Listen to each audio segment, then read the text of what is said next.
What's going on, STL Racers? Fun video for you guys.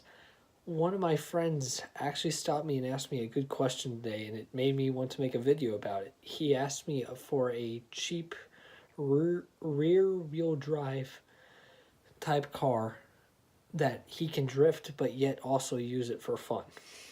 And I started to think, and I thought, hey, I'm going to make a video for it, you guys. And for him, for then that way, all of us high schoolers slash early college students could kind of figure out something fun that we could do with cars, beat the heck out of them, and still have a daily driver. So let's get underway. One car that I suggested to him, actually I suggested more like three. I suggested the Lexus IS 300. If y'all are scratching your head and asking what that is basically a four-door Supra. It comes with the 2JZ motor. Very, very nice car. Sadly, it's not they did not offer them turboed or anything, but they're still a fun family four-door car. Rear wheel drive, pretty small wheelbase, and you can drift those pretty easily. Most of them did come in automatic. The other type of car that I suggested for him was the Lexus SC300, which was Lexus's body style of the Supra. I don't think that one came turboed, but don't quote me on it. They were basically made in automatic, but they're very, very nice cars. And then the other car was the Lexus GS300, which those are kind of big, but they're great if you just want a fun rear-wheel drive type car. So now moving on from all those all came with a 2JZ motor, basically a lower-end Supra. So if any of you guys want a 2JZ, go for it. You guys can do a lot of fun stuff with those motors. And the last year, I've seen them last up to people past 250,000 miles with the eyes shut. Inline 6, awesome type car. So now moving on down the list, I recommended, this is one fun car I know one of my friends calls it the Lego car, a Nissan 240SX. Basically a Nissan Silvia, and those things are fun. I just met somebody who is right now building one, and looks so far pretty cool. You could probably look around for them. Just beware, because people do beat the heck out of them. So you might be getting one that is all torn up. So just heads up. The other one is in Nissan 350Z and Infiniti G35.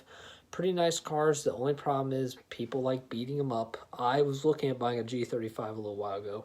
Pretty nice little car. My only complaint was the person basically beat the heck out of it, and the engine was knocking, so I did not buy it. But if you just want something fun, I would recommend those cars. Difference is G35 has back seats and is a little bit more luxurious. The 350Z is just a two-seater. All right, the next car I hear a lot of thumbs up for, a Mazda Miata.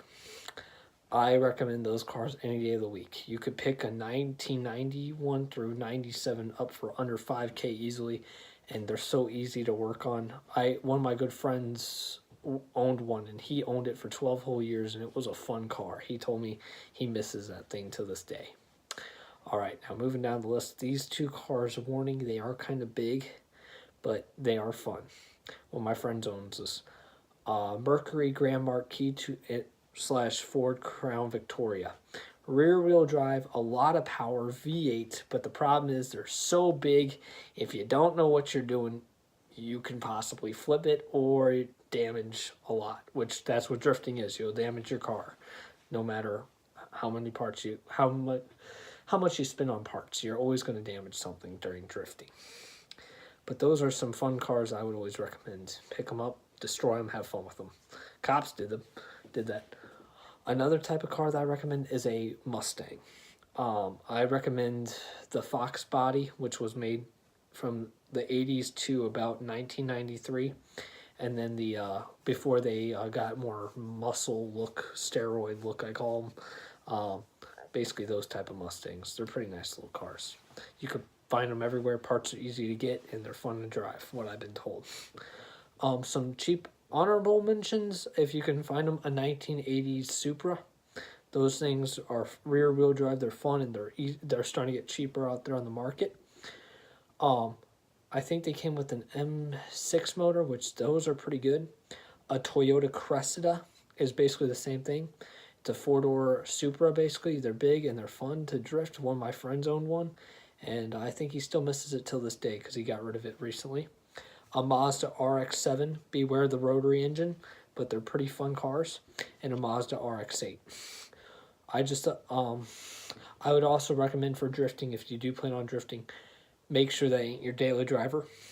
Also, don't be afraid to put it, it's all about grip, so make sure that you have a good set of tires and weight reduction. I would recommend that if you want to take out your back seats and put in some racing seats, that'll make it a lot more fun. For that way you're not being tossed around like a little rag doll. And last but not least, be careful. And I hope that these honorable mentions do help you guys. If you do have any more questions, don't be afraid to stop me or email me, which is down link below. Thank you. This is STL Racers signing out.